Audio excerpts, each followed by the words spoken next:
Olá, olá, galerinha! Tudo na paz, tudo tranquilo? Como é que vocês estão?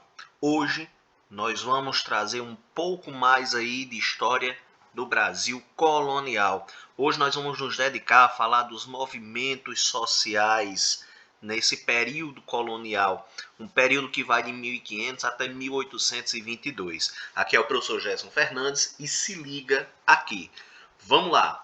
Primeiro ponto que nós precisamos compreender é os movimentos de resistência na colônia.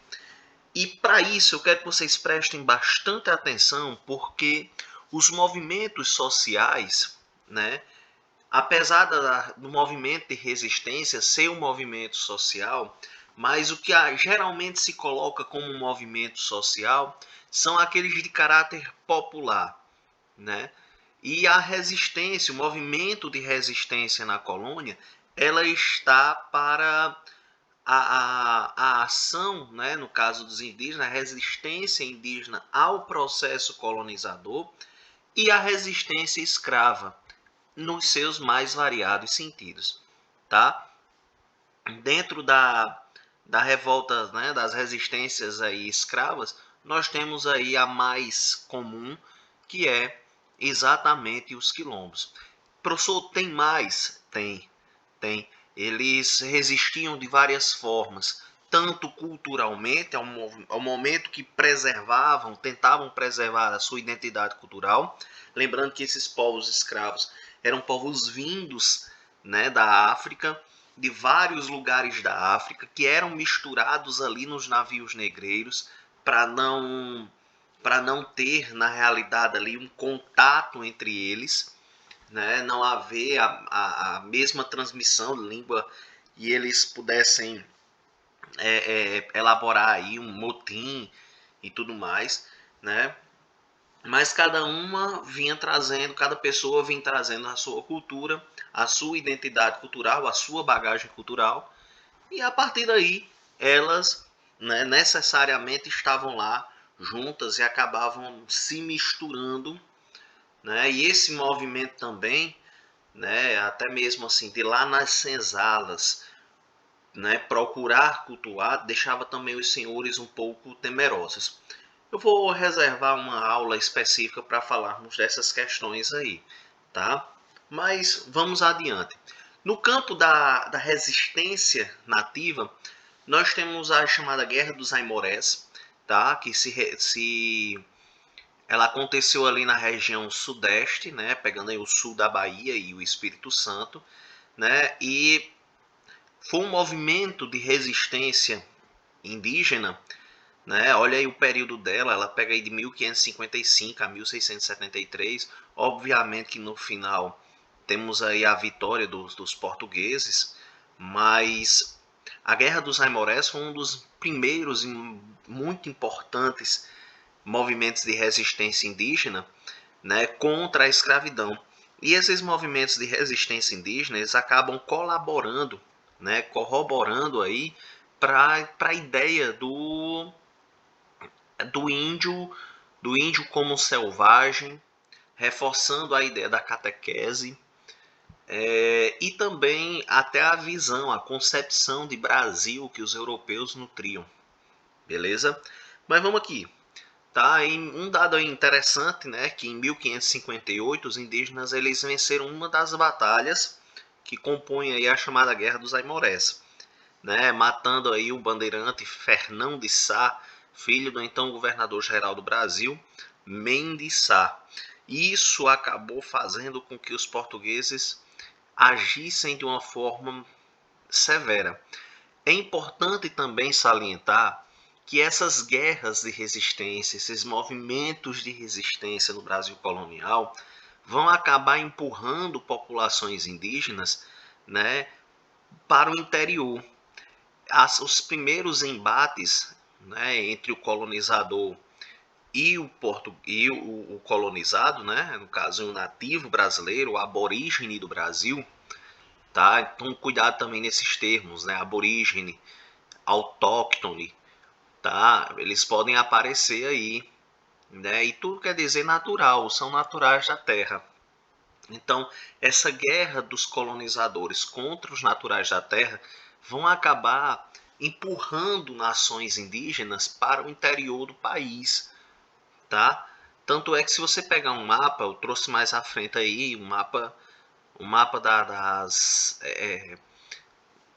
demarcações, né, indígenas que temos hoje, né, no país. Pode prestar atenção que elas se concentram mais ali na região norte, né?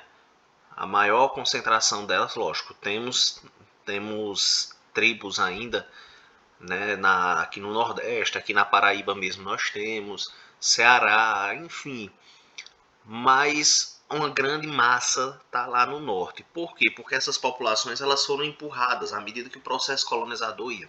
E a Guerra dos Amorés ela vai acabar também influenciando esse, né? Quem conseguiu fugir vai para o interiorzão, beleza? Lembrando que esses primeiros contatos, pelo menos aí nos primeiros anos da colonização, até meados do século XVII, né, elas vão ser bem ali na região litorânea. À medida em que a economia açucareira ela vai se desenvolvendo, ela vai empurrando também a galera lá para o interior, tá? Mas vamos aqui. E um ponto importante aqui das chamadas guerras bárbaras. Primeiro ponto, né? O termo bárbaro, né? Lembra, não sei se vocês se recordam, a gente estava falando em aulas anteriores, né? Que até as próprias nações indígenas elas tinham uma forma ali de se reconhecer, né? E os que eram do tronco tupi-guarani, né? Os tupis, eles se reconheciam como mais superiores, um pouco mais superiores, e os demais eram chamados de tapuias, ou seja, impuros, subdesenvolvidos, bárbaros. E o colonizador, quando chega aqui, olha, existe isso daqui, né? Existe essa diferença aqui. Então, esses povos aí, o que eles chamam de tapuia, são bárbaros. Aí resgatam um conceito histórico, né? Lá da Grécia, da Roma Antiga, que taxa como bárbaros aqueles que não falam a sua língua. E essas guerras bárbaras, elas são fruto do processo de interiorização do Brasil. Isso porque esses chamados tapuias, que eram várias tribos, várias tribos, esses tapuias, eles viviam no interior. Eu vou citar um exemplozinho básico. Vou pegar aqui pela nossa Paraíba, né? Na nossa Paraíba, aqui em processo de colonização, né, havia no litoral, né, os Potiguara, e no interior, né, o que era considerado tapuia, os Tabajara. E era uma rivalidade que havia entre elas. O colonizador ele utiliza essa rivalidade para poder ocupar o território, tá? Mas em outros casos ele enfrenta uma forte resistência.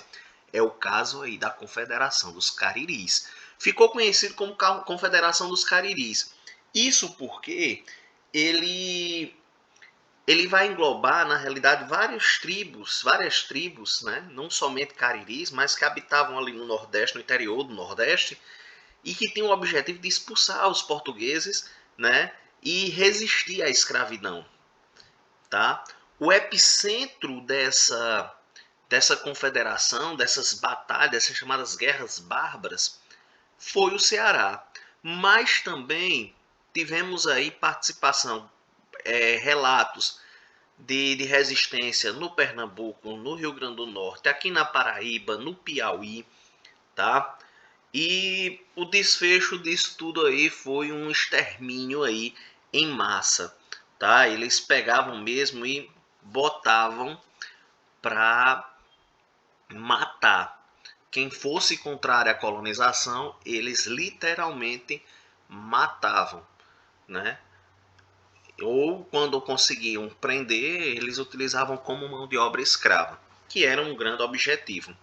Como o nativo se rejeitou muito a isso, né, a essa ideia aí de escravidão, eles utilizaram tanto o processo, né, da catequização quanto a questão, né, a imposição cultural. Beleza?